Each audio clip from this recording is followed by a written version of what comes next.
अस्सलाम वालेकुम नाजरीन। एक साइड पे तमाम अवाम की तवज्जो वो ईरान की जंग पे लगी हुई है और पाकिस्तान में अजीब व गरीब प्लानिंग्स की जा रही हैं, और दूसरी साइड पे इमरान साहब के बेटे वो पहुंचते हैं यूनाइटेड नेशन में, वहाँ पे इंसानी हकूक़ की कमेटी में, और वो अपने वालिद के लिए आवाज़ उठाते हैं। तो पाकिस्तान में भी इमरान ख़ान के केसेस लगना शुरू हो जाते हैं। इन तमाम के बारे में जो भी अपडेट्स हैं वो हम आपसे शेयर करते हैं। तो अगर आप इस चैनल पे नए हैं तो चैनल को सब्सक्राइब ज़रूर कर लें।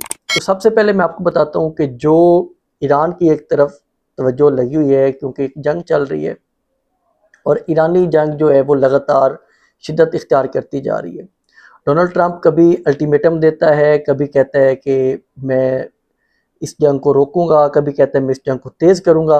वो एक अलग चीज़ है, मैं आपको बाद में बताऊंगा। पहले मैं बताता हूँ इमरान खान साहब के केसेस के हवाले से।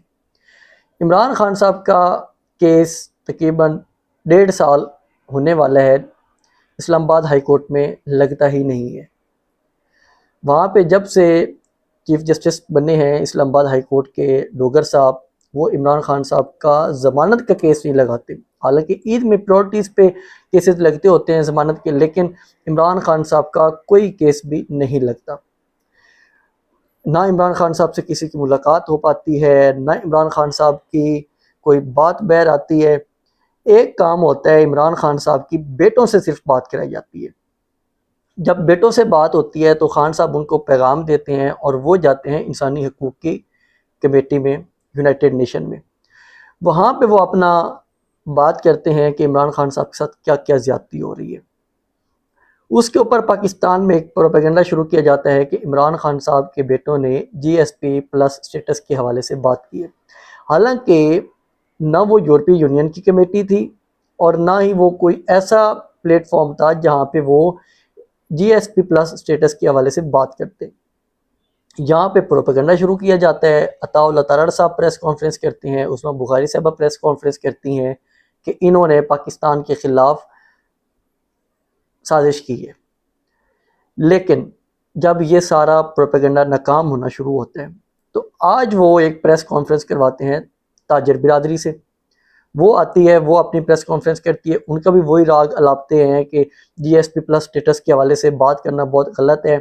और वो कह रहे थे कि इलामिये में कि अगर इस हवाले से GSP+ स्टेटस वापस हो जाता है तो पाकिस्तान के लिए बहुत बड़ा नुकसान होगा और वो वाली मार्केट इंडिया लेके चली जाएगी, और ये स्टेटस आसानी से नहीं मिलता होता।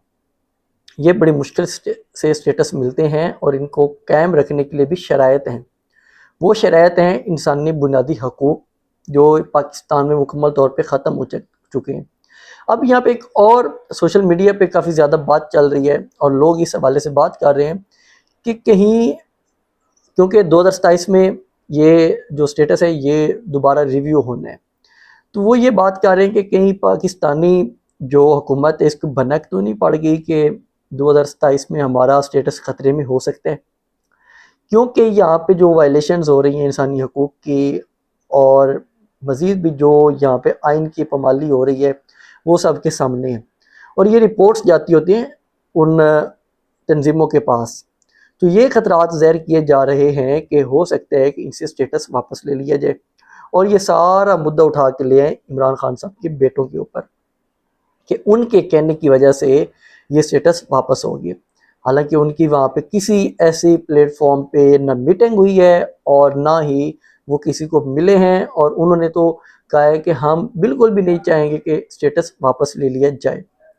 तो जब ये वाली सारी चीज़ें चल रही होती हैं तो इमरान खान साहब का केस लगता है इस्लामाबाद हाई कोर्ट में, क्योंकि इमरान खान साहब के केसेस के हवाले से एतजाज़ हसन साहब की मुलाकात हुई थी 11 मार्च को chief justice Islamabad high court से। जो उनसे मुलाकात हुई थी उसमें उन्होंने कहा था कि इमरान खान साहब का केस लगाया जाए। अलकादिर 190 मिलियन पाउंड का केस है, और ये वो केस है जिसकी रकम अब शहबाज शरीफ साहब के अकाउंट पे मुंतकिल कर दी है, जो मुबैना तौर पे इतलात आ रही हैं। ये रकम वहाँ पे मुंतकिल हो जाती है, लेकिन इसका केस भुगत रहे हैं इमरान खान साहब। इमरान खान साहब के पास तो ना ये पैसे आए और ना ही उन्होंने ये पैसे अपने पास रखे थे। वो सुप्रीम कोर्ट के अकाउंट में थे, सुप्रीम कोर्ट के अकाउंट से अब चले गए हैं शहबाज शरीफ साहब के अकाउंट में, मतलब कि हुकूमत पाकिस्तान के अकाउंट में। जब ये सारा चीज़ चल रही थी, एजाज अहसन साहब मुलाकात करते हैं, उन्हें जस्टिस डोगर साहब यकीन दहानी नहीं करवाते हैं कि हम ये केस 31 मार्च तक लगा देंगे, लेकिन फ़ौरन ही वो कोई काज लिस्ट जारी नहीं करते और ना ही वो कोई केसेस लगाते हैं। बाद में आज उन्होंने एक काज लिस्ट जारी की है रजिस्ट्रार ने, और वो केस लगाया है 31 मार्च को। 31 मार्च को ये केस लगा है। अब देखते हैं वहाँ पे क्या चीज़ निकल के सामने आती है, क्योंकि जब तक ऊपर से आर्डर नहीं आएगा ये केसेस के फैसले नहीं होने वाले। अभी तक ये केसेस फ्री कैन को नोटिस तक भी नहीं हुए और ये बेसिक जगह पे अटका हुआ है कि ये केसेस लग नहीं रहा। कभी वो कहते हैं कि हमारे पास अवेलेबिलिटी नहीं है, कभी उनका प्रोसिक्यूशन नहीं आता, मुख्तलिफ बहाने करके ये केसेस टाला जा रहा था। अब ये केसेस लगा है तो वहाँ पे ये चीज़ दिखाने के लिए भी कि हम तो बड़े आइन की अमल कर रहे हैं आइन के ऊपर, ये भी दिखाने के लिए जो एक अक़वाम मुत्तहिदा में उनकी मुलाकात हुई है उस हवाले से कि यहाँ पे बिल्कुल कानून की अमलदारी हो रही है, लेकिन ये सिर्फ आई ऑप्टिक्स हैं, इसके अलावा कुछ भी नहीं है। मज़ीद जो GSP स्टेटस है कि इसका ख़तरा इसी हुकूमत को है कि ये हो सकता है हमसे सरवाइव ना हो सके। अगर ये ख़त्म हो गया तो पाकिस्तान में जो महंगाई का तूफ़ान आएगा वो अलग चीज़ है। ये जब भी ये चीज़ें बनती हैं तो नुकसानात होते हैं, जो इस तरह की सिचुएशंस होती हैं कि मुल्क में जब कानून नहीं होगा, इंसाफ नहीं होगा तो नुकसान गरीब आवाम को भुगतना पड़ता है। ये अशराफिया को कोई नुकसान नहीं होता। दूसरी साइड पे जो एक कल मीटिंग हुई थी उसके हवाले से शहजाद अकबर साहब ये दावा करते हैं, क्योंकि उसका जो एलामिया आया था वो तो ये था कि खित्ते के हवाले से बातचीत हुई है, क्योंकि जो खित्ते में सूरत हाल है उस हवाले से एतमाल में लिया गया है। सारे मेम्बरान थे, जरदारी साहब थे, शहबाज शरीफ साहब थे, भुट्टो साहब थे, बिलावल भुट्टो, ये सारे लोग वहाँ पे थे। लेकिन शहजाद अकबर साहब इंकशाफ करते हैं कि उनके ज़राए ये दावा करें कि ये मीटिंग सुबह के हवाले से थी। जो एक 28वीं तरमीम की बात चल रही है कि वो सुबह को कम करें और उस पे जो NFC का एक अवार्ड है या इस तरह की जो चीज़ें हैं, जो पैसा सारा सुबह को चला जाता है और सुबह अपनी मर्ज़ी से ये पैसा लगाते हैं, उसमें करप्शन भी इंतहा की करते हैं ये जो सूबाई हुकूमतें हैं, और वो चाहते हैं कि ये सारी चीज़ें वापस हो जाएं, वफाक के अंडर आ जाएं और नए सूबे बनाए जाएं, ताकि ये जो भी इस तरह के मामलात होते हैं जो सूबों के अंडर हैं वो काफ़ी ज़्यादा दुश्वारी होती है।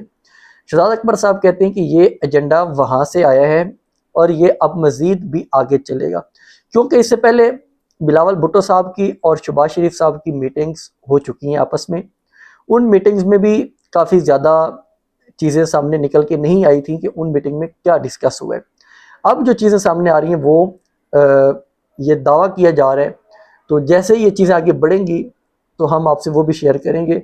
लेकिन ये वाली चीज़ होनी है, क्योंकि ये चीज़ जो ये सिस्टम है, जिन्होंने ये सिस्टम बनाया है उनकी फेवर में है कि अगर नए सूबे बनेंगे तो वो अपनी गिरफ्त और भी मजबूत कर सकेंगे। तो ये चीज़ आज नहीं तो कल होनी ज़रूर है। उसके बाद मैं आपको ईरान के हवाले से बताऊं कि ईरान ने अब जो कहा है, उनकी पासदारान इनकलाब की बैरिया ने, उन्होंने कहा कि अब हम अबनाए हरमज़ को मुकम्मल तौर पे बंद रखा हुआ है, क्योंकि सुबह हमने आपको बताया था कि डोनाल्ड ट्रंप ने एक बयान दिया कि वहाँ से जहाज़ गुजरे हैं और हम तक पहुँचे हैं, ये ईरान का तोहफ़ा था।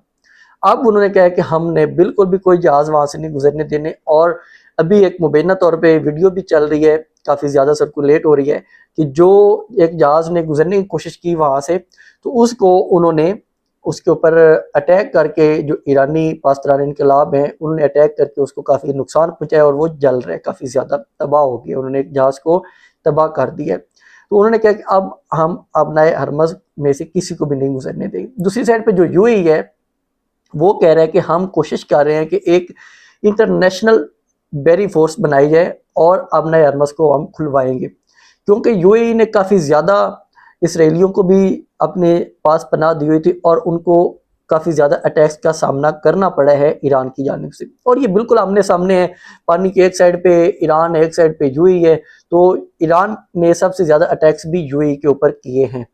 तो अब UAE कह रहा है कि हम एक इंटरनेशनल फोर्स बना के ईरान से आबनाए हरमस का कब्जा वापस लेंगे।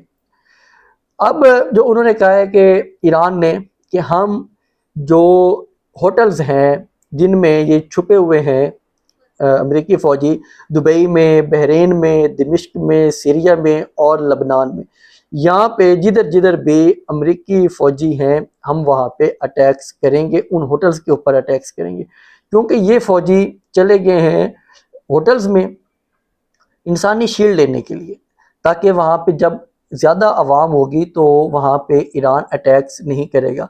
लेकिन इसराइल और अमेरिकन कोई भी तहम्मुल नहीं कर रहे, वो जहाँ पे भी उन्हें चाहिए होता है वो वहाँ पे अटैक्स करते हैं। अब तक की जो इतलात आ रही है मुबैना तौर पे कि ईरान के 2000 के लगभग सिविलियंस शहीद हो चुके हैं इस पूरी जंग में। लेकिन अब उन्होंने अपनी फ़ौजियों को भेजा हुआ है वहाँ पे लोगों के अंदर, ताकि वहाँ पे ईरान अटैक ना करे। तो ईरान ने अब ये वाली धमकी भी दी है कि हम वहाँ पे अटैक्स करेंगे।